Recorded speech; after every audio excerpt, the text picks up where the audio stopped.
Ο Πετεινός και το φλουρί της Αγγελικής Σταματακοπούλου από το βιβλίο «Αγαπημένα ελληνικά παραμύθια» που κυκλοφορεί από τις εκδόσεις Σουσαέτα. Εικονογράφηση Θέντα Μιμιλάκη. Αφήγηση Αγγελική Σταματακοπούλου.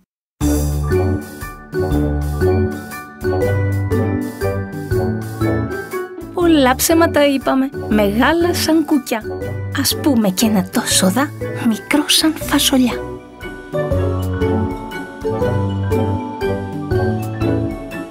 Μια φορά και έναν καιρό, ένας γέρος και μια γριά ζούσαν σε ένα φτωχικό σπίτι στο χωριό, μαζί με έναν πετεινό και έναν σκύλο. Ήρθε μια μέρα όμως που μάλωσαν άσχημα οι δυο τους. Ο γέρος πήρε τότε τον σκύλο και πήγε να μείνει στο καλύβι που είχαν στο βουνό, αφήνοντας για συντροφιά στη γριά τον πετεινό. Εκείνο το ζώο ήταν ζημιάρικο, όλο γυρνοβολούσε και όλο σκάλιζε. Μια μέρα, εκεί που ανακάτευε το χώμα, βρήκε ένα χρυσό φλουρί. Σαν το είδε, ανθρώπινη φωνή έβγαλε και φώναξε: «Κικυρίκο, κικυρί, βρήκα ένα χρυσό φλουρί!» Κι όπου στεκόταν κι όπου βρισκόταν το διαλαλούσε. Πέρασε, λένε, από τα μέρη εκείνα και ο βασιλιάς και άκουσε τον πετεινό που φώναζε: «Δε μου δίνεις, πετεινέ, το χρυσό φλουρί, να στο φέρω διπλό την άλλη φορά που θα περνώ». Ο πετεινός του το έδωσε. Ύστερα κάθισε και περίμενε, μέρες και νύχτες περίμενε, μα ο βασιλιάς δεν έλεγε να φανεί. Πήγε τότε στη γιαγιά και της είπε ότι θα κινούσε να τον βρει. Δρόμο πήρε και δρομή και όλο περπατούσε, ώσπου συνάντησε μια αλεπού. «Καλή σου μέρα, πετεινέ!» «Κικυρίκου, κυρικού, πονήρη αλεπού!» «Πού πηγαίνεις, κυρπετεινέ?» «Κικυρίκου, κικυρί, έχω βρει χρυσό φλουρί, μου το πήρε ο βασιλιάς και πάω να το γυρέψω». «Δεν παίρνεις και μένα για παρέα?» «Κικυρίκου, κικυρί, ναι, μα μη μου φας κανένα λυρί». Περπατούσαν, ώσπου του είπε η αλεπού: «Αχ, πετεινέ, κουράστηκα, στάσου μια στάλα να ξαποστάσω». «Χρόνο δεν έχω να σταθώ», της αποκρίθηκε και νόημα της έκανε στην πλάτη του να ανέβει. Στο δρόμο που πηγαίναν, απάντησαν έναν λύκο. «Καλή σου μέρα, πετεινέ». «Κικυρίκου, κυρικέ, λύκε φοβερέ». «Για που το βάλες?» «Κικυρίκου, κικυρί, έχω βρει χρυσό φλουρί, μου το πήρε ο βασιλιάς και πάω να το γυρέψω». «Να έρθω κι εγώ μαζί σου». «Κικυρίκου, κικυρά, ναι, μα τα θέλω όλα τα φτερά». Και δρόμο πήρανε και δρόμο συνεχίσανε, ώσπου ο λύκος κουράστηκε, απόκαμε. «Αχ, πετεινέ, κουράστηκα, στάσου να πάρω μια ανάσα». «Δεν χάνω εγώ το χρόνο μου», του απάντησε εκείνος και τον ανέβασε κι αυτόν στην πλάτη του. Στο δρόμο που πηγαίναν, βρήκαν μπροστά τους ένα μεγάλο ποτάμι. Πώς να το διαβεί ο κοκοράκος που ήταν τόσο σδά και είχε και την αλεπού και τον λύκο καβάλα? Το καλοσκέφτηκε και σρουπ, άνοιξε το ράμφος του και ρούφηξε τον ποταμό. Έτσι πέρασε και έφτασε στο παλάτι. Κατέβασε από την πλάτη του τον λύκο και την αλεπού και τους είπε: «Σεις καρτεράτε εδώ και όταν σας πω θα μπείτε». Τα δυο ζώα πήγαν και κρύφτηκαν απάνω σε ένα δέντρο.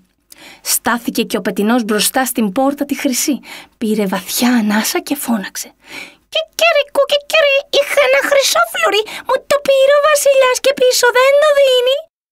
Μόλις άκουσε αυτά τα λόγια ο άρχοντας, κόκκινος έγινε από θυμό. «Πώς τόλμησε να φτάσει στο παλάτι τούτος εδώ, κλείστε τον στο κοτέτσι να τον φάνε τα άλλα τα κοκόρια». Άρπαξαν λοιπόν τον πετεινό οι υπηρέτες και τον κλείσανε μέσα στο κοτέτσι. Όμως ο πετεινός λάλησε και είπε: «Κύρα λεπού, έλα να δεις τι σου έχω». Και με το ράμφος του άνοιξε μια τρύπα στη σειρμάτινη πόρτα και τσουπ, μπήκε μέσα η αλεπού. Μια χαψιά τα έκανε όλα τα άλλα τα κοκόρια. Ο πετεινός βγήκε τότε από το κοτέτσι και άρχισε πάλι να φωνάζει: «Κικυρίκου, κικυρί, είχα ένα χρυσό φλουρί, μου το πήρε ο βασιλιάς και πίσω δεν το δίνει». «Κόλλα, πώς κατάφερε και βγήκε από εκεί μέσα?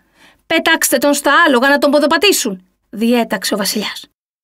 Οι υπηρέτες έπιασαν τον πετεινό από τον λαιμό και τον πέταξαν μέσα στο στάβλο με τα άλογα.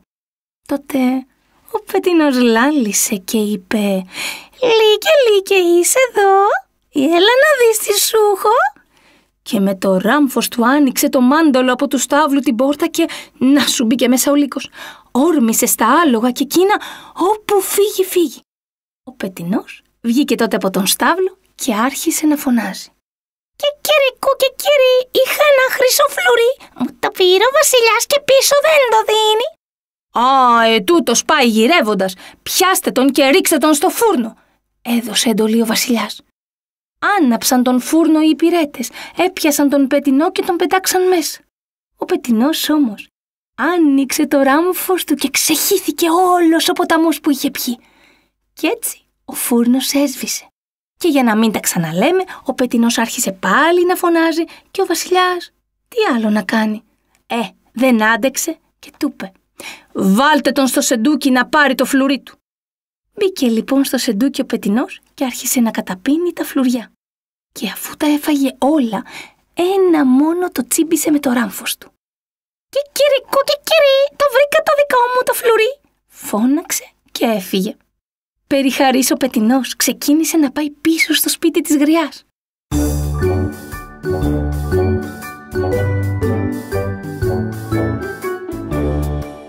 Σαν έφτασε, της είπε: «Και κύριε, έλα γιαγιά, πάρε μια βέργα και ένα σκαμνί». Πήρε η γριά τη βέργα και το σκαμνί. «Και κύριε, γιαγιάκα, μη με λυπηθείς, κάτσε στο σκαμνί, κράτα με από τα πόδια και δώσε μου βεριές».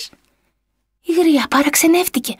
Δεν ήθελε να το χτυπήσει, το αγαπούσε το πετεινάρι της, μα έκανε ό,τι της είπε. Άρχισαν τότε να πέφτουν φλουριά από το στόμα του στο χώμα, φλουριά να δουν τα μάτια σου. Ένα σταμνί ολόκληρο γέμισε. Η γριά αγκάλιασε τον πετεινό της και απ' την χαρά την τόση κίνησε για το φτωχοκάλυβο να μονιάσει με τον γέρο της. Κι είπαν κουβέντες καλές, έριξαν ματιές γλυκές, όπως κάνουν μόνο αυτοί που χρόνια πολλά αγαπιούνται. Και ο γέρος γύρισε στο σπιτικό τους και έζησαν αυτοί καλά με τα χρυσά φλουριά του πετενού και εμείς καλύτερα.